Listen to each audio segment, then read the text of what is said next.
welcome to Legacy IAS. Today we will be learning about different types of keywords that are used in reading comprehension. You must have seen different keywords in RC, right?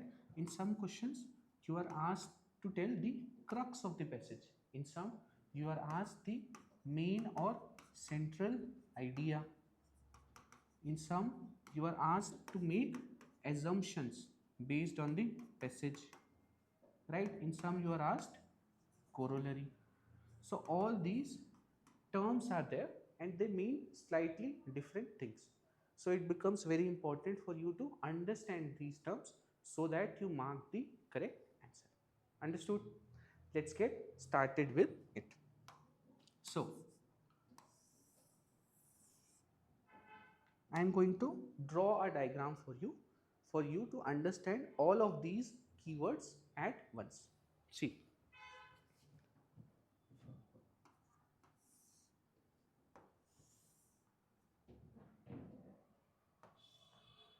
let's say this is your reading comprehension.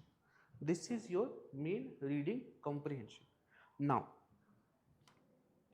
where would other parts lie in it?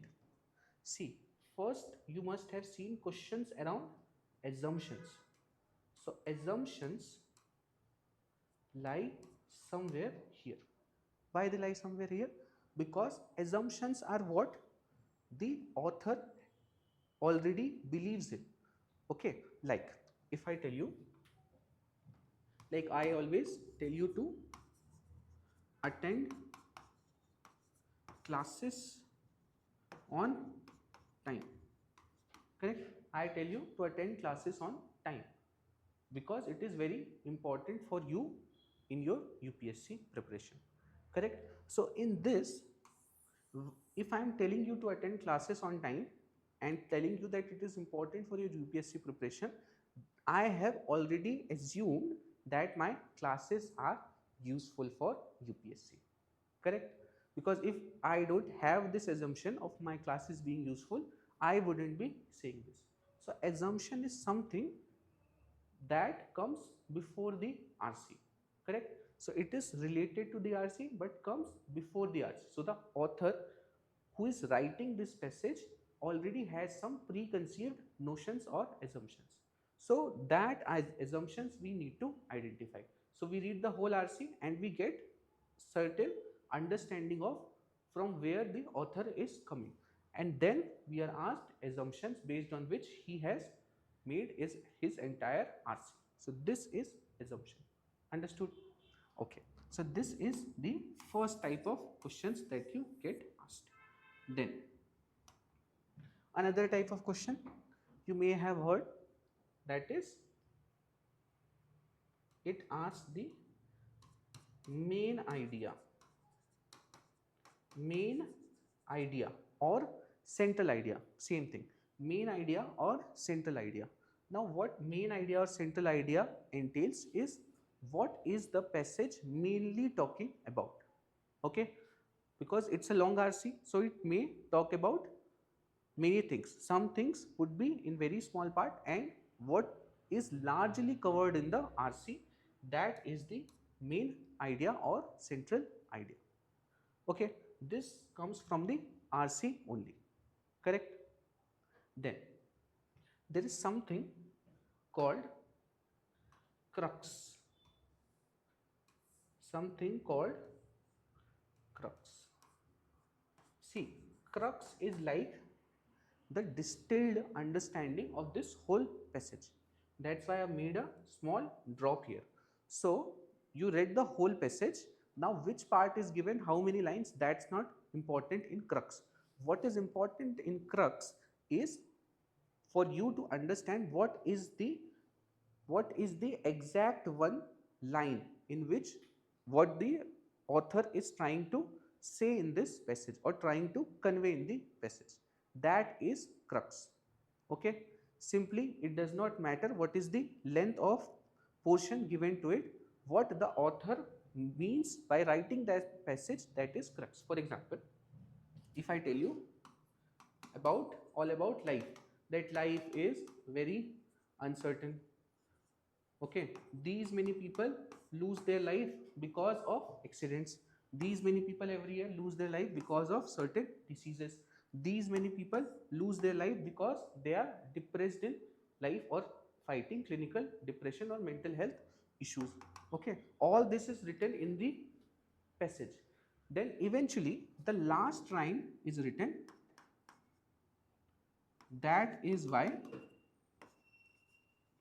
we must spend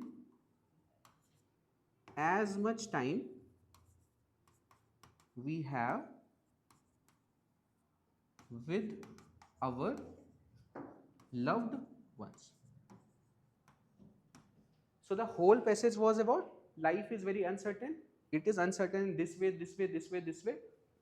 At the last, the author or the author is saying in this passage that because life is so uncertain, we should spend most of our time with our loved ones. So if you see, the main idea of the passage may be telling about all this, that life is uncertain, this that, but if you see, the crux of the passage is all about spending your time, spending the limited time that you have in this life with your loved ones. This is the crux of the passage, though it entails only one line in the passage. The entire passage was about something else, but you understood the point. So the very gist of a passage is the crux. Understood this much? Correct? Okay. Let's go forward. Then there is a term called inference or implies. So you will find questions in which it says that what inference, what logical inference can be drawn out of this RC. So inference always comes after the RC. So by understanding the RC, you need to understand what it was trying to convey. Everything won't be given directly here. It won't be given directly. Just like assumptions weren't given directly, you had to guess that what are the preconceived notions of the author based on which you have to choose the answer. Similarly, inference, what the author is saying finally, will not always be explicitly mentioned in the RC. You need to understand this, you need to get inference out of it. So this is inference. Understood? Then there are some very simple questions also which simply ask some part of the RC only, that this term is related to. So from the RC you understand this term in this RC means this, and you just mark it correct. Those are simple ones. One important term that remains is, I am drawing it parallel, is corollary. This is very important. Understand what is corollary. See,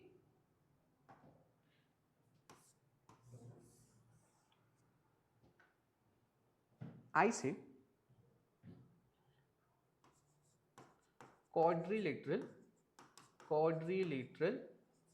has 4 sides. Famously, a famous rule in mathematics, quadrilateral has 4 sides. Now, a corollary of this can be, which can be, what I have said is only quadrilateral has 4 sides. A corollary of it can be that square has 4 sides. Correct? It was not directly mentioned here, but because this was true, then this also must hold. Correct? Because you said about all quadrilaterals and square is also a quadrilateral, I can say this about the square as well. So that is why corollary are not directly connected to the RC always. Sometimes it may be, but not directly connected to the RC, but you can draw a parallel to reach here. So corollary has something like this. Okay, we will see some questions and then you will understand it better. Understood? So these are the main ways in which UPSC asks questions. First is assumptions, that in which we judge the notions or the theory on which this RC is based, the underlying theory that is not mentioned explicitly. Then we read about main idea or central idea, which talks about something that is most relevant or mostly talked about in the RC. Then we talked about crux, which is the gist of the passage. Does not matter what is the length given to it. Then we learnt about inference or implies, which is not directly mentioned in the passage. So it would be something. So if the RC is all about talking about the impact of climate change, okay, and last one line would be given that climate change can be fought only by collective action of each and every human on earth. Okay, so now the RC was all about impact of climate change, but the inference or the implied answer, if you are asked what is the inference of the passage, then the inference would revolve around the collective action only. That collective action of people is the need of the hour to fight climate change. Something like this can be the inference. Okay, so author is not saying it directly or explicitly, but you get from it all the problems that author listed, and eventually he said that we need collective action. So what he was inferring to, he was inferring to take collective action to fight climate change. Understood? Just beyond RC a bit, but still related to it. Corollary goes parallel to the RC. Once you read RC, you make a frame, okay, that this implies this, and then you find similar correlation between other two things. Okay, then you find similar relation, and through that you mark the answer. Got it? Shall we move forward? Understood? Okay, so these are the main keywords. There are also certain keywords which means similar things only. Okay, these are the ones that differ a lot. Okay,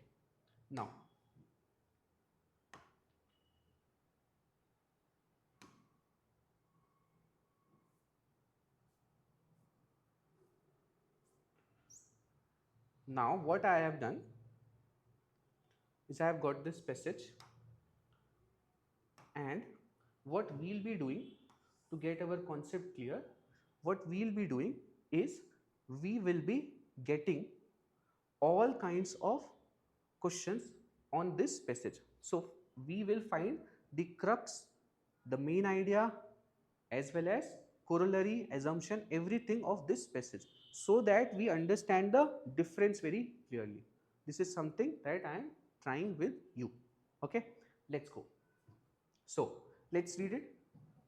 The ideal of objectivity, particularly in the social sciences, is needed because it ensures that the findings of researchers are not influenced by personal or political beliefs. Understood? What it is saying, that ideal of objectivity is very necessary, so that especially in social sciences, so that the personal biases of the researchers don't influence the results. Correct? Of course, objectivity is needed in research, especially in social sciences, because science, the pure sciences are run by the nature. The phenomena work that way. There are laws of physics, but social sciences does not have such strong mediums. That's why what is required is for the person who is researching or a researcher to have the ideal of objectivity always in his mind, so that his own biases don't affect the results or the researches. Okay, next. However, complete objectivity is perhaps an unattainable ideal. Correct? Everybody has some kind of beliefs and values that they always have. So achieving objectivity or complete objectivity is an unattainable ideal. Okay, values and interest inevitably influence what social researchers choose to investigate, how they interpret their data, and how they present their findings. Okay, so your personal biases as well as your values and interest inevitably would affect what? Would affect what are the topics that you will choose to research. Second, how you will interpret the data. You will get all kinds of data, how you will interpret those data, and how you will eventually present your findings. It will always have an element of bias because of your own values and beliefs. Correct? Correct? Let's move forward. Acknowledging this influence does not mean that the pursuit of objectivity should be abandoned. Okay, just because now that we have acknowledged that there will always be bias or lack of objectivity, this does not mean that we should not have pursuit of objectivity. Even though we won't be able to achieve complete objectivity, pursuit of objectivity, that is the inclination or striving to achieve objectivity, that should always be there. Correct? Okay. Rather, it should be understood as a goal that is approached through critical self awareness and methodological rigor. That is why what we need to do, we need to always have the ideal of objectivity while understanding that we may have biases within us, and that's why we should follow methodological rigor while conducting our researches. Understood? Main gist of the passage you must be understanding. Okay, it started with telling you that social sciences in particular, the ideal of objectivity is very much needed, so that a person's personal beliefs are not represented in the researches. But then it contradicts itself. It says, but achieving complete objectivity is very difficult because it cannot be eliminated from persons of what topics they choose to study, how they interpret the data, and how they present their findings. Then it again contradicts itself, and it says that just because there is an undeniable lack of objectivity, it does not mean that we should not have pursuit of objectivity. Pursuit of objectivity should always be there, in spite of understanding, in spite of having that self-awareness that such absolute objectivity cannot be attained. There should always be strive for that excellence or objectivity. Okay, strive for objectivity should be there. Understood? This was the whole RC.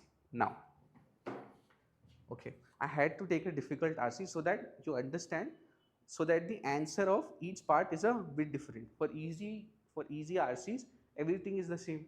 Crux is also that, main idea is also that, assumption is also that. So that can't be done. Okay, but you must have understood the RC now. Let's move forward.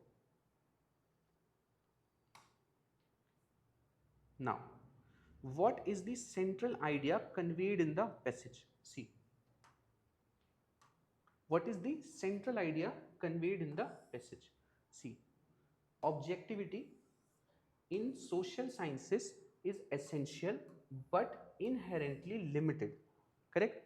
This was the main idea, that first it was telling that objectivity was essential, then it was telling that inherently limited, requiring awareness and rigor to uphold.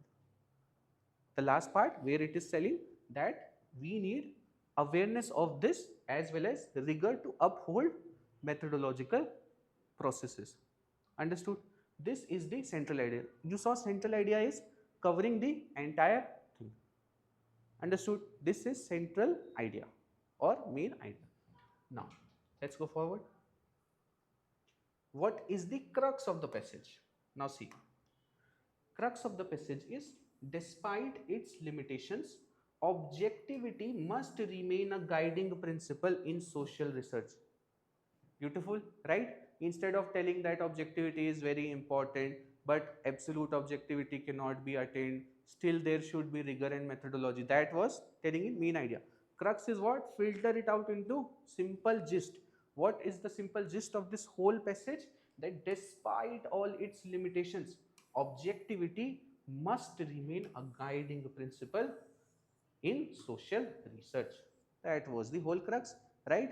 In spite of all its limitations, objectivity should always be the guiding principle of social sciences research. Understood? It just said in one line what the 3 times the author has changed his stance. It covered it in simple one line. This is called crux. Okay? Shall we move forward? Okay. Next. What is the logical assumption? What logical assumption underpins the author's viewpoint in the passage? What is the logical assumption that the author has? That is not explicitly mentioned, but somewhere the author believes it. Okay. See, researchers are capable of recognizing and managing their own biases to some extent. Correct? Because the writer is constantly telling that objectivity's pursuit should always be there. Okay, it is very important. Although you cannot remove all biases, still that pursuit should always be there. Why is saying all that? Because he believes that researchers are capable of recognizing and managing their own biases. If we thought that researchers cannot do anything about it, it will always have biases, then it won't say that despite all its biases that can not be eliminated, there should always be pursuit for objectivity. He's saying there should be pursuit of objectivity because he thinks that researchers can recognize as well as manage their own biases to some extent. Correct? To some extent. Why it's written to some extent? Because as he was also saying that complete objectivity is not possible, but to some extent it can be managed. Correct? So this is the assumption. Understood? Little difference. Okay. Now next. Okay, now see this. Which of the following best represents a corollary drawn from the passage? So corollary, what I told you, it will go parallel to the RC. Okay, it must not be direct, it may not be directly related to the RC, but you get the flow of it. It will run parallel. Okay, now let's see. Social sciences findings are never entirely free from personal or ideological influences. Now focus on this. See, social sciences findings wasn't directly mentioned in the RC. The RC was all along talking about what? Researchers having biases. And somewhere it mentioned that because of these biases, findings get affected, but it was not focused on this. Now, what we can understand that if researchers can't be free of biases, they will always have some element of lack of objectivity. What we can really say that the researches or the findings that they find eventually will always also have those kind of problems. So that's why it is written social sciences findings are never entirely free from personal or ideological influence. Correct? So what he saw, the whole RC was talking about, researchers. What it drew a parallel to it, what does researchers do? They publish their findings. So if researchers have those biases, the researches that they publish will also have those biases. Exactly parallel. Got it? This is what? This is corollary. Understood? Understood? Shall we go to the last part? Last part is what inference can be reasonably drawn from the arguments in the passage. Okay, inference is something future looking or something right in the present. It won't ever be in the past. So something future looking, what should be done? Solution oriented. Okay, solution oriented. What I told you, absolute objectivity in social sciences is idealistic, but striving for it improves research quality. Understood? What it took? It took the RC and it extended a bit beyond it to tell you that this absolute objectivity is idealistic, it cannot be achieved, but striving for it can improve research quality. Understood? That was the whole inference from the passage, that there may not be complete objectivity, but you should always try for complete objectivity to improve final researches. So this becomes your inference, goes just a little beyond the RC. Understood that diagram? Assumption, inference, this was main idea, this filter out was crux, and what remained? Corollary, which was parallel. Simple. This diagram you can always remember, because I used to teach by definitions before, but it was very difficult for students to remember. This diagram they have up till now remembered very nicely. Okay, we will see some UPSC questions which also have them. We will not solve whole questions, but we will see how they ask similar things.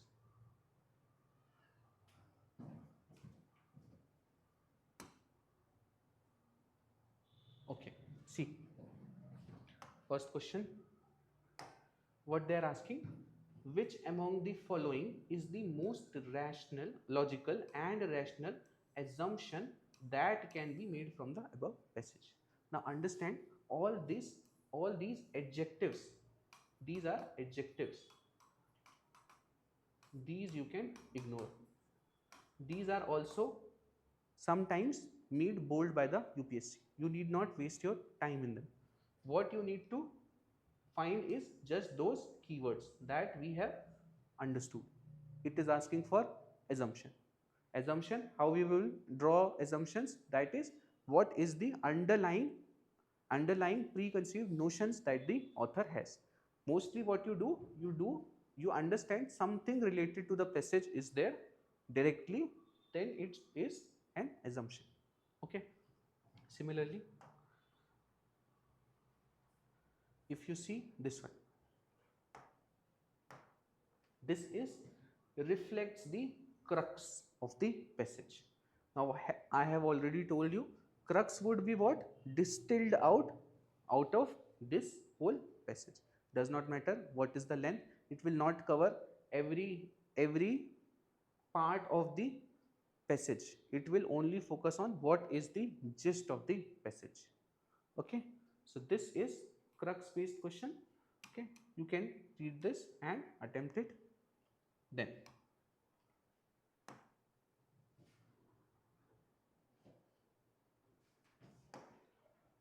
Then see this.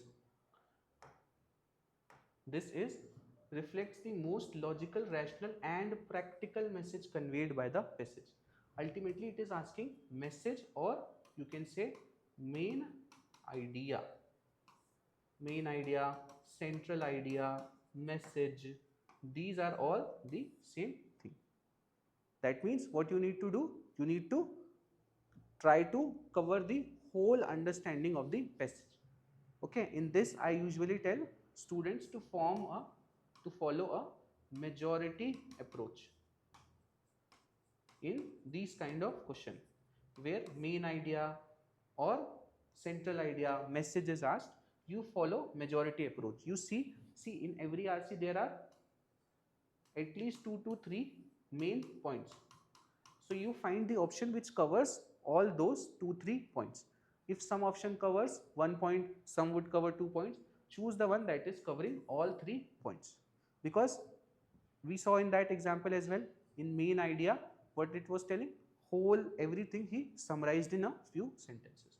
So you choose that by following the majority approach in main idea or message kind of question. Understood? Next.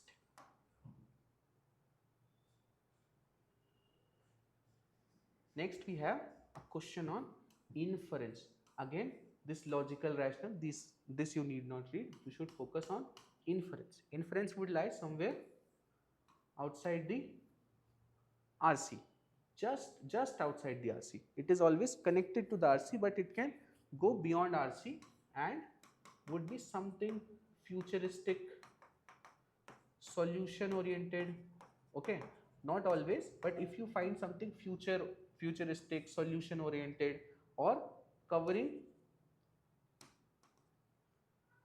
future or future oriented or future or solution oriented, those options are more likely to be correct in inference. Okay, so in inference I say you try to understand what was the whole purpose of the author writing this passage, what if Hindi, what in Hindi we say, like if he were giving a speech, what he wanted the listeners to do. This is usually the inference of a passage, that if I am in front of thousands of people and I am giving a speech, I have something in my mind that when people hear my speech, they work like this, like your principal you might have heard, okay, and what they are telling in a school assembly would be that to not create nuisance or don't throw things here and there. What is their inference? They want a clean and disciplined school system, correct? So this is their inference. So what they want listeners to do, that is usually corrected inference.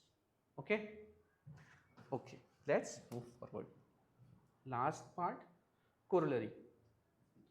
As I explained you in that also it is something that goes parallel. This people have problems, so let's just do one question in this.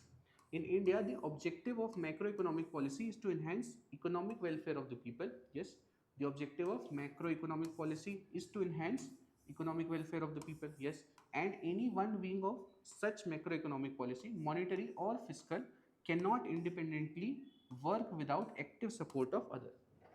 Correct? So what it is saying, that India's macroeconomic policy, if you have read economy, you would know that it has two parts. One is monetary policy and one is fiscal policy. One is run by the RBI and one is run by the government. So this is run by the RBI and this is run by the government itself. Correct? Monetary policy and fiscal policy. It says that if any one wing of such macroeconomic policy, any one wing cannot independently work without the active support of the other. So for monetary policy to work, it will always need help of fiscal policy. Fiscal policy to work, it will always need help of monetary policy. This is what the RC is saying. Now let's read this. Let's read the first option only. The central bank cannot work independently of the government. Seems like a good corollary, because this is what? This is just a replacement of words. This is, if this was the sentence, the monetary policy cannot work independently of the fiscal policy. Correct? This whole is written in the passage. We took a part of it, that monetary policy is dependent on fiscal policy. That can be our corollary. Correct? That can be our corollary. Similarly, just by, instead of monetary policy and fiscal policy, we wrote the institutions that take care of monetary policy and fiscal policy. Now see, nowhere they have mentioned central bank or the government, but the correct option is this only. That is why I drew corollary parallel but far from RC. It will not come directly from RC and it will not be directly connected like this to RC as well. It can go completely parallel. But if you have understood this whole and you have a bit of understanding of economy as well, you can mark this as correct. The other ones are not forming that kind of relation. Understood? So we learnt about all the important keywords. We also saw that in one passage how they would differ, and then we saw how UPSC asks these questions. Okay, in some other practice sessions we will solve questions like this of each. Okay, in the meanwhile you can get these PDFs and you can solve them on your own. These are mostly PYQs, so you can get them anyway. Okay, with this I would like to end today's lecture. Thank you.